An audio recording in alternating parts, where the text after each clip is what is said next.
CST un Camille Lacour complètement dégoûté qui s'est exprimé sur les réseaux sociaux après le report de la rencontre entre l'homme et LOL.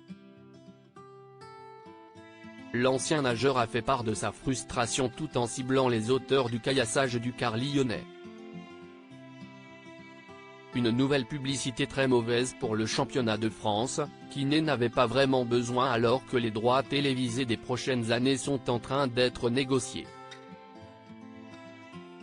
Dimanche 29 octobre, l'Olympique de Marseille devait recevoir son rival de l'Olympique lyonnais dans un match qui sentait la poudre. Bon dernier de Ligue 1, les Lyonnais, actuellement en pleine crise, espéraient se relancer après un début de saison chaotique et le départ fracassant de son président emblématique, Jean-Michel Aulas. Malheureusement, le match n'a jamais eu lieu. Au moment d'arriver au stade Vélodrome, le car emmenant les joueurs et le staff de LOL a été victime d'un caillassage particulièrement violent de la part de pseudo-supporters marseillais. Des vitres ont été brisées en 1000 morceaux et l'entraîneur du club rhodanien, Fabio Grosso, a été touché au niveau du visage. Soigné à son arrivée au stade, le technicien italien n'a pas été en mesure de tenir sa place et les instances du football français ont décidé, après plusieurs minutes de réflexion, de reporter le match à une date ultérieure. Un énorme coup dur pour les plus de 60 000 supporters en tribune, à commencer par Camille Lacour, présent hier soir et qui n'a pas hésité à évacuer sa frustration dans sa story, qui est à retrouver dans le diaporama, sur Instagram.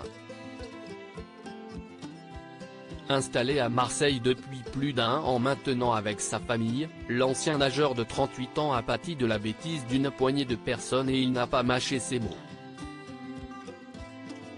Partageant une photo prise depuis le stade Vélodrome d'une annonce indiquant l'annulation du match, il ajoute en légende « Merci les débiles qui ont fait que notre soirée est gâchée ».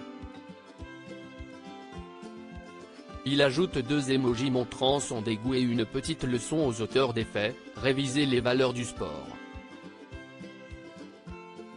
Quelques instants plus tard, le compagnon d'Alice Detolénard a partagé une photo choc du journal L'Équipe montrant l'une des vitres du car lyonnais complètement détruite par les projectiles. Une nouvelle soirée dramatique pour le football français qui va devoir trouver les sanctions adéquates pour que ce genre d'incident ne se reproduise plus à l'avenir.